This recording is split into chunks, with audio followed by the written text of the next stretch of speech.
एक काम करते हैं, अब क्विक सिंगल्स लेना शुरू करते हैं। गावा सर गुड मॉर्निंग, बताइए इस समय का आपका quick single. Good morning. Quick single है कोलगेट। यस, कोलगेट 2563 पर ट्रेड कर रहा है। मेरे ख्याल से आपको मिलना चाहिए, ब्रेकआउट मिला है 2600, ये टारगेट है, मेरे ख्याल से वहां तक जाना चाहिए। स्टॉप होगा 2544 कोलगेट। कोलगेट, ये हो गई गाबा सर की पिक। चलिए सचिन, आपका क्विक सिंगल।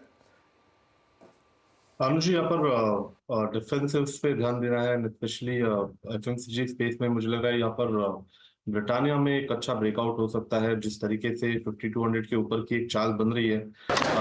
आरएसआई में एक ऑलरेडी ब्रेकआउट एस्टैब्लिश हुआ है डेली चार्ट पे, बट क्लस्टर ऑफ रेजिस्टेंस है 5240 के आसपास के।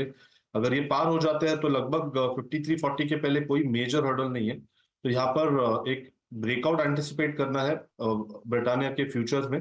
स्टॉप लॉस आपको लगभग अराउंड 5195 पे लगाना है। इंट्राडे का पहला टारगेट होगा अराउंड 5280 का, बट पोजिशनली मुझे लग रहा है 5140 तक एक 5340 तक एक अच्छी चाल बन सकती है। खरीदारी करनी है ब्रिटानिया के फ्यूचर में। ओके, ब्रिटानिया आपने ले लिया। एक इंसान इस कॉल से खुश नहीं होगा, वो है राजेश सतपुते जी। राजेश जी, आपका stock I mean favourite stock Britannia pick कर लिया सचिन जी ने। खैर आपको कॉल भी देनी है, बताइए क्या कॉल रहेगा आपका। कोई बात नहीं वीरेंद्र जी, कवर तो हो गया। वीरेंद्र जी देखिए, एक कॉन्ट्रा कॉल लूंगा आज मैं। It will be a buy on Asian Paint. अगर आप इसे चार्ट देखें तो इससे डाइवर्जेंस, पॉजिटिव डाइवर्जेंस की बात कर रहा हूं मैं, और मुझे लगता है यहाँ पे एक रिलीफ रैली मिलेगी। 2960 के आसपास चल रहा है, बाय करे छोटे स्टॉप लॉस के साथ। 2940 का स्टॉप लॉस रखे, और सामने जो रिलीफ रैली होनी चाहिए वो रहेगी 3020 तक। 3020 तक ये रैली जा सकती है, यानी करीब करीब 40-60 का स्विंग आपको मिल सकता है। मानस गुड मॉर्निंग, आपका trade. Good morning Virendra ji. तो देखिए, एक बिकवाली करने का ट्रेड है। फेडरल बैंक पे बिकवाली करनी है। स्टॉक ने रिकवरी दिखाई थी, लेकिन ये 20 डे और 50 डे मूविंग एवरेज के ऊपर सस्टेन नहीं हो पाया। आज इंटरडे चार्ट पे एक प्राइस ब्रेकडाउन है, तो आप उम्मीद कर सकते हैं कि करेक्शन बढ़ सकता है। वापस हमें 140 तक के भाव फेडरल बैंक में देखने को मिल सकते हैं, तो बिकवाली करने का ट्रेड देना है। 146.50 आपके स्टॉप लॉसेस रहेंगे, ये कैश लेवल्स हैं। अगर ऑप्शन में ट्रेड लेना हो तो 145 वाला पुट ऑप्शन ₹3.75 पे ट्रेड हो रहा है। वहां पर ₹2.90 के स्टॉप लॉस से आप खरीदारी करने का ट्रेड ले सकते हैं, और इस ऑप्शन में ₹6 के टारगेट सेट कर सकते हैं। ओके, फेडरल बैंक का। चलिए आशीष भाई जी, आपने क्या पिक किया क्विक सिंगल्स में। जी, जाइडस लाइफ साइंसेज पे खरीदारी की सलाह रहेगी। चार्ट सेटअप काफी अच्छा बना हुआ है, सेक्टर टेलविंड भी काफी इंप्रेसिव लग रहा है। 760 का स्टॉप लॉस लगाकर इसमें खरीदारी की सलाह है। 780 एंड 788 के टारगेट्स के लिए। चलिए जाइडस। मीनवाइल यूपीएल रिविजिट करते हैं अब एक बार। अब वापस यूपीएल जा रहा है डेलो की तरफ। ओके, चलिए कविता जी की ट्रेड ले लेते हैं, उसके बाद यूपीएल रिविजिट करेंगे। कविता जी बताइए आपका ट्रेड। सो हिंद पेट्रो पर होगा मेरा ट्रेड। 520 के प्राइस टारगेट के लिए आप हिंद पेट्रो पर एक बाय ट्रेड इनिशिएट करें। स्टॉप लॉस मेंटेन करना चाहिए 486 का। ओके, चलिए हिंद पेट्रो यहाँ पर आ गया bye.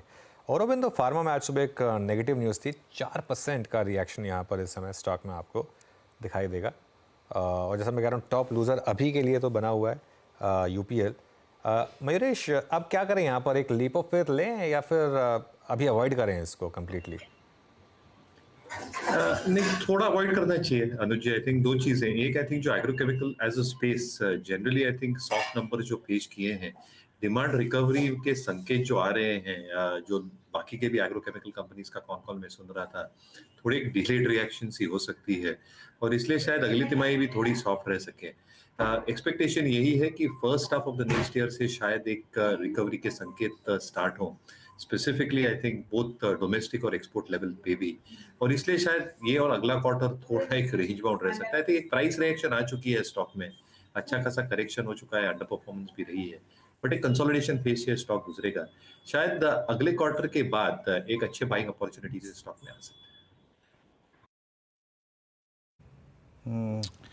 UPL, Anuj, UPL I think इस पूरे केमिकल स्पेस में सबसे डिजास्टर्स स्टॉक रहा। अच्छा, मैं इनफैक्ट मैनेजमेंट की जो कमेंट्री पढ़ रहा था, ये जो रिकवरी पीरियड को वो मिड FY25 ले गए हैं, क्या ये उसका रिएक्शन है? Absolutely, absolutely. देखिए वीरू, उस दिन हमने बात की थी कि एसआरएफ शायद ना गिरे नंबर्स पे ज़्यादा, लेकिन यूपीएल पे मुझे थोड़ा सा रिस्क था कि गिरेगा, क्योंकि फ़र्क था कमेंट्री में। और यहाँ पर एक चीज़ बहुत क्लियर है, मेरे ख्याल से अब केमिकल्स में ना अब आपको बहुत सिलेक्टिव रहना पड़ेगा, बहुत ज़्यादा सिलेक्टिव। कुछ कंपनियां अच्छे नंबर्स लेकर आ रही है, मेरे ख्याल से अब एक और टेस्ट होगा केमिकल कंपनियों का, अगले हफ्ते शायद आरती इंडस्ट्रीज़ के नंबर्स आएंगे, क्योंकि पिछले क्वार्टर उन्होंने पहले साइंस दिए थे नंबर्स टर्न अराउंड के, तो उस पर नज़र रखेंगे। इवन एसआरएफ भी देखिए आप, कमेंट्री भले ही पॉजिटिव थे लेकिन मार्केट ने उसको हाथों हाथ लिया नहीं, मतलब उस दिन चला स्टॉक, लेकिन उसके बाद एसआरएफ भी वापस गिरना शुरू हो गया, क्योंकि जब तक आप डिलीवर नहीं करेंगे ना तब तक मार्केट थोड़ा सा कन्फ्यूज ही रहेगा। यहाँ पर मेरे ख्याल से एक रैली प्ले आउट हो चुकी है यहाँ पर, वो एक होप रैली थी, अब एटलीस्ट नंबर्स में तो क्लियरली विजिबल नहीं है। तो वो जो हमारी केमिकल बास्केट थी उसने अच्छा पैसा बना के दिया आपको, लेकिन अब इसके बाद मुझे लग रहा है कि आप अगला जो मूव है उसके लिए आपको थोड़ा सा नंबर्स का वेट करना पड़ेगा, उसके बाद एक व्यू लीजिए। मीनवाइल बीरू एक बार निफ्टी का कंट्रीब्यूशन देख लेते हैं प्लीज़। निफ्टी डे हाई पर आया 21,907 और अगेन बिल्कुल ब्यूटीफुली लोअर लेवल पे सपोर्ट लिया। इवन बैंक निफ्टी ने भी लोअर लेवल पे बहुत शानदार सपोर्ट लिया और दोनों इंडेक्स ने सपोर्ट लिया अपने फर्स्ट सपोर्ट लेवल पर और डे हाई पर। टाटा मोटर्स का ऑब्वियसली कंट्रीब्यूशन, लेकिन आईटी एक बार निफ्टी आईटी और देख लेते हैं। निफ्टी बैंक चला ऑब्वियसली लोअर लेवल से, वहाँ पर रिकवरी आई और निफ्टी आईटी ये भी इस समय डे हाई पर आया, इसके लिए ये यहाँ पर आपको वीरो एक अच्छा मूव दिखाई दे रहा है। हाँ जी हाँ, बैंक निफ्टी में स्ट्रॉन्ग रिकवरी और बैंक निफ्टी का जोन आज का लो वही रहा 100 डे एक्सपोनेंशियल मूविंग एवरेज। शानदार मूव। राजेश सतपुते जी के पास एक कॉल है, आज एग्रेसिव मूड में लग रहे हैं। राजेश जी क्या कॉल है आपके पास?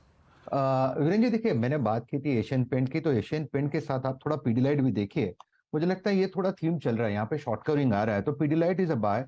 2575 के आसपास चल रहा है, 25 पॉइंट्स का स्टॉप लॉस मेंटेन करेंगे और अगर मैं सही हूं तो इसका टारगेट होगा 2625 का। 2625 इनिशियल रेजिस्टेंस है, ये निकल गया तो 2660 तक का मूव है, तो शॉर्ट कवरिंग आ रही है पीडीलाइट में। ओके अच्छा वीरू, हमारी फ्राइडे की स्पॉटलाइट याद है आपको? आईओसी एक बार जरा, आईओसी, हाँ आईओसी एक बार जरा मैंने जिक्र वापस- किया ना, हाँ वही मैंने जिक्र किया भी उसका, मैंने कहा देखिए। हाँ अभी दोबारा देखिए ये। और फ्राइडे को जब ओपन हुआ था ये स्टॉक तो 151 पे ओपन हुआ था और अब देखिए इसमें शानदार मोमेंटम 170 पर। ये बजट का इम्पैक्ट है। कई लोग पूछते हैं ना कि बजट का क्या इम्पैक्ट था, ये बजट का इम्पैक्ट है। अगर आपने उस बजट को पढ़ लिया ना अच्छे से, और असली पैसा तभी बनता है। ये हमारी एक व्यू था बजट वाले दिन की, एक ओएमसी इसको कैरी करें, उसका एक सबसे बड़ा कारण था जो फाइनेंस मिनिस्टर ने फिस्कल डेफिसिट बोला और जो ओएमसीज का केपेक्स वो पुश करने को बोल दिया। बहुत क्लियर है मैसेज, वर्डिक्ट बहुत क्लियर है कि बहुत टाइम के बाद ऑयल मार्केटिंग कंपनियां पैसा बना रही हैं, उनको पैसा बनाने दिया जाए। ये इंपॉर्टेंट होता है। देखिए आज की डेट में हम सब जानते हैं कि जिस तरीके से क्रूड कोलैप्स हुआ उस तरीके से पेट्रोल और डीजल के प्राइस इतने नहीं होने चाहिए पंप पर जितने हैं, लेकिन ये कंपनियों ने लॉसेस भी बहुत ज़्यादा देखे हैं। तो अब इनका अच्छा टाइम आया है तो चलने दिया जाए अच्छा टाइम, और वाई नॉट, प्रॉफिट अच्छा बनेगा, उससे आप डिविडेंड ले लीजिए इन कंपनियों से, विन विन है वो सबके लिए। उसके बाद उस डिविडेंड से आप जो बाकी चीज़ें आपको पॉलिसी में लेके आनी है उस पर डालिए। तो ये मेरे ख्याल से एक क्लियर कट वर्डिक्ट था बजट डे का कि ओएमसीज में अच्छी रैली आएगी। और अगेन मैक्रो मूव इस समय, क्या शानदार मोमेंटम है। बिल्कुल। और दो स्टॉक्स अनुज, टाटा मोटर्स और इंडिगो, क्या गजब की। Indigo now at all time high. अच्छा मैं पता है अनुज, काफ़ी समय से इंडिगो के साथ कुछ एयरक्राफ्ट इश्यूज चल रहे हैं, वो लाजमी भी हैं, पर मैंने 2 यात्राएं करी अभी। डिले को भी बहुत खूबसूरती से हैंडल करते हैं, रेगुलर मैसेजेस, अपडेट्स कि सर गेट चेंज हो गया या फिर डिले हो रहा है, ये परिस्थिति, पायलट के मैसेजेस बहुत अच्छी तरीके से हैंडल किया। मतलब मेरे आने जाने में दोनों फ्लाइट्स करीब 1.5 घंटा लेट थी, बट स्टिल इन्होंने चीज़ों को बहुत अच्छी तरीके से मैनेज किया। कई बार क्या होता है, काउंटर पे खड़ा जो ऑफिशियल होता है वही मैं हैंडल कर रहा होता है हर चीज़, लेकिन दर्द नहीं हुआ उस चीज़ में एटलीस्ट। वीरू एक चीज़ मैं जो सुबह भी बोली थी दोबारा बोल रहा हूँ, आज की रैली के बाद भी इंडिगो का मार्केट कैप है करीब करीब 1,25,00,000, ठीक है ना। चलिए अब आप अगर इसमें जोड़ना चाहें, डेट जोड़ दीजिए, और ऑब्वियसली डेट इनके लिए इंपॉर्टेंट है क्योंकि जिस तरीके का इनका केपेक्स है, प्लेन्स ले रहे हैं इतने सारे, अगर उसको भी जोड़ दें आप तो भी 1,75,000 करोड़ का मार्केट कैप, ठीक है। अब उसके सामने अगर आप देखें कंपनी ने करीब करीब 3,000 करोड़ का प्रॉफिट किया।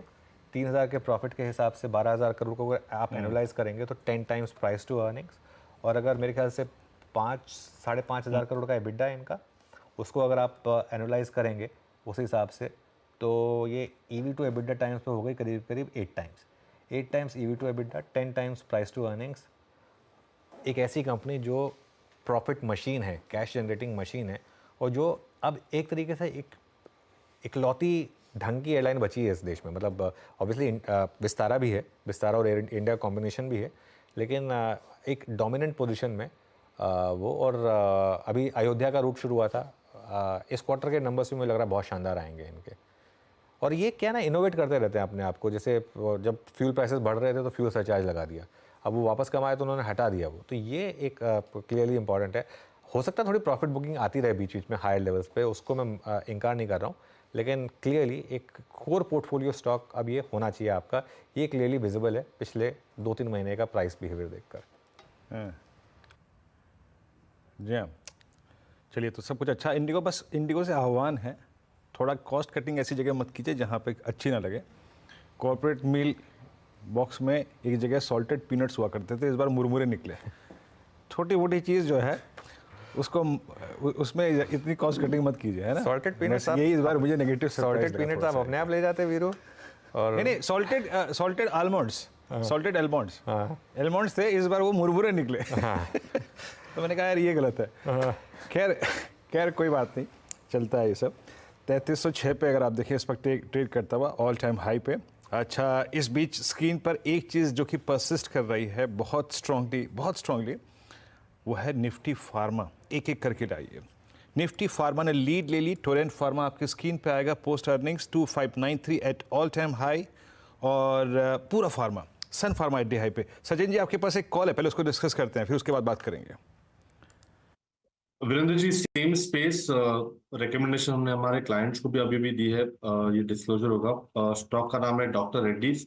यहाँ पर एक अच्छा ब्रेकआउट हुआ था पिछले हफ्ते में लगभग 6000 के लेवल के आसपास। उसके बाद एक अच्छा कंसोलिडेशन इसने एग्जिबिट किया था पिछले 3 दिनों में। एंड जिस तरीके से वापस यहाँ पर डेटा नजर आ रहा है, मुझे लग रहा है एक फ्रेश ब्रेकआउट मोमेंटम की तैयारी है। लगभग 6300 तक की मूव यहाँ पर अनफोल्ड होनी चाहिए एंड खरीदारी करनी है। डॉक्टर रेड्डीज के फ्यूचर्स में स्टॉप लॉस आप लगभग अराउंड 6065 पे लगाए। ओके, अच्छा, एक बार जरा आप लेकर आइए वापस। वीरू ने जिक्र जरूर किया, लेकिन टोरेंट फार्मा का एक बार इंट्राडे चार्ट देखिए आप। और बहुत इंटरेस्टिंग चीज़ इसमें ये है, सुबह हल्की सी प्रॉफिट टेकिंग आई, लेकिन अब ये स्टॉक चलने लगा है। नंबर्स अच्छे थे, प्लस एक ओवरहैंग खत्म हुआ है यहाँ पर कि वो जो सिप्ला को खरीदने की बात चल रही थी। हेमांग जानी भी जुड़े हैं हमारे साथ। हेमांग जी, गुड मॉर्निंग। टोरेंट फार्मा पर कोई व्यू है क्या आपका? अगर नहीं तो फार्मा स्पेस में आपकी पसंद क्या होगी? Torrent pharma numbers in line थे, पर जो यूएस बिजनेस है वहां पे एक अच्छी सी ट्रैक्शन देख रहे हैं। और ओवरऑल अगर आप देखें बाय एंड लार्ज जो फार्मा कंपनी है, जो लार्ज कंपनी है, चाहे वो डॉक्टर रेड्डी हो, सन फार्मा हो, एक लुपिन को छोड़ दीजिए, तो नंबर्स भी अच्छे थे। और जो आगे का आउटलुक है यूएस मार्केट्स और इंडिया दोनों का काफी अच्छा है। और काफी कंसोलिडेशन के बाद ये सेक्टर के अंदर हम एक नया मूव देख रहे हैं। तो मुझे लगता है कि डेफिनेटली इसके अंदर ये अच्छा एक एलोकेशन होना चाहिए। और आगे चल के भी मुझे लगता है कि एक अच्छी ग्रोथ विजिबिलिटी बनी रहेगी। टोरेंट फार्मा में तो पॉजिटिव है ही, बट हाई कन्विक्शन में जो इन्वेस्टमेंट के पर्सपेक्टिव से आप देखते हैं उसमें 2 नाम है। एक है सन फार्मा और दूसरा है डॉक्टर रेड्डी। ये दोनों में हमारा काफी पॉजिटिव है। सन फार्मा 1446। एक बार एक काम करते हैं, पैनल से स्कैनिंग करा लेते हैं। मानस, आपकी स्कैनिंग में कोई फार्मा स्टॉक आया है क्या जिसको आप चेस करना चाहें? निफ्टी फार्मा डी हाई पर आके ट्रेड करता हुआ, ल्यूपिन डी हाई पर। बिल्कुल, तो देखिए बहुत सारे फार्मा स्टॉक चार्ट्स पे इस टाइम अच्छे लग रहे हैं, लेकिन इस टाइम मेरा ध्यान जाइडस लाइफ पे है, जहां पर 4 दिनों के कंसोलिडेशन के बाद जाइडस ने आज एक फ्रेश ब्रेकआउट दिया है चार्ट्स पे। तो करंट लेवल्स पे यहाँ पर खरीदारी करनी चाहिए। 760 के स्टॉप लॉस से खरीदारी करिए। 790 से 795 तक के स्तर आपको देखने को मिल सकते हैं। ओके, चलिए आप एक बार इंडिगो वापस देखते हैं, क्योंकि मेरे ख्याल से अब ये कोशिश कर रहा है अपना वापस इंट्राडे हाई क्रॉस करने के लिए, जो 3300 था। और अगर वो हुआ तो मेरे ख्याल से फिर second level of buying possible है यहाँ पर। अच्छा मोमेंटम इस समय स्टॉक में आपको दिखाई देगा। लेकिन 1-2 स्टॉक्स और देखते हैं। एक बार बंधन बैंक लेकर आइए। आज बैंकों में थोड़ा प्रेशर है। बंधन बैंक इस समय करीब करीब डे लो पर, और ये इनफैक्ट इसका एक बार 52 एक हाई और लो की प्लेट दिखा दीजिए ज़रा मुझे, वो थोड़ी ज़रूरी है इस समय देखना। 52 वीक हाई लो यहाँ पर मेरे ख्याल से हम काफ़ी करीब हैं 52 वीक लो के बंधन बैंक में। दो ही स्टॉक्स हैं जो सबसे ज़्यादा क्लोज हैं 52 वीक लो के, बंधन और HDFC बैंक। दूसरी तरफ आप एक बार लेकर आइए सन फार्मा। फार्मा में अच्छा मोमेंटम आ रहा है, सन फार्मा अब डे हाई पर, यहाँ पर मोमेंटम अच्छा। सिप्ला डे हाई पर आया। तो ये दो स्टॉक्स, और एक स्टॉक जो जिस पर मेरी थोड़ी सी सरसरी नज़र गई थी, इंडियन होटल्स। एक बार इंडियन होटल्स लेकर आइए, अभी भी फ्राइडे के हाई से नीचे है, लेकिन इंडियन होटल्स में एक फ्रेश मूव की शुरुआत यहाँ पर दिखाई दे रही है शायद। हिमांग, ट्रैवल टूरिज्म वाले stocks, Indian hotels, GMR, Indigo, यहाँ पर अब क्या व्यू लेके चले? देखिए अनुज, एक बहुत बड़ी थीम के तौर पे उभर के आया है, और not only post Covid but उसके बाद भी अगर आप देखें तो लगातार उसके जो डेटा है, चाहे वो क्वार्टरली नंबर्स हो, चाहे वो ऑक्यूपेंसी रेट्स हो, टैरिफ रिवीजन हो, ये सारी चीजों में एक अच्छा सा मोमेंटम और ट्रैक्शन देखने को मिल रहा है। मुझे लगता है कि ये स्टॉक्स भले थोड़े ऊपर गए हैं, पर यहाँ से भी एक अच्छा सा अपसाइड पोटेंशियल देख रहे हैं। इंडियन होटल्स और लेमन ट्री, ये दोनों में डेफिनेटली मुझे एक अच्छा ट्रैक्शन देखने को मिल रहा है। और GMR जो है, वहां पे भी पहले जो लोगों के कंसर्न्स थे कि जो नेट है वो काफी ज्यादा है, मोनेटाइज कैसे करेंगे, पर अभी जिस तरह का माहौल बना है पिछले 6-8 महीनों में, तो ये सारी जो स्ट्रेटेजिक एसेट्स वाली कंपनीज है उसमें एक बहुत बड़ा री रेटिंग होने जा रहा है। तो GMR थोड़ा हाई रिस्क बेट है, पर डेफिनेटली मुझे लगता है कि एक अच्छा बड़ा री रेटिंग हो सकता है, यहाँ से 20-25% का अपसाइड बन सकता है।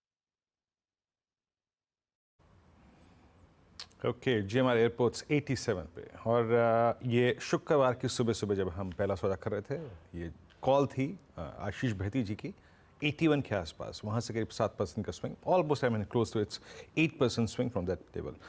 कैनरा बैंक मीनवाइल 521 पे अपना ऑल टाइम हाई क्रिएट करता हुआ। आशीष बहती जी, कैनरा बैंक 521.30।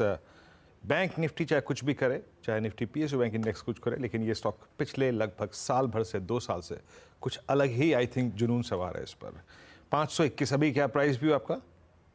जी वीरेंद्र जी, पूरा PSU में सिर्फ SBI छोड़ के आई थिंक बाकी सब में अच्छा मोमेंटम बना हुआ। Bank of Baroda, can bank में तो बहुत स्ट्रॉन्ग सेटअप चार्ट का बना हुआ है कंटिन्यूसली, और जिस हिसाब से अभी भी इन लेवल्स पे भी कैन बैंक में बाइंग इंटरेस्ट बरकरार है, वो काफी इंप्रेसिव लग रहा है। मुझे लग रहा है ये यहाँ से वेल प्लेस्ड है 540 तक के लेवल्स दिखाने के लिए। तो खरीदारी की सलाह रहेगी इन लेवल्स पे भी। जो स्टॉप लॉस में मेंटेन करना है वो 510 का एक SL मेंटेन करे, एंड 540 के टारगेट्स के लिए इसमें पोजीशन बनाई जा सकती है।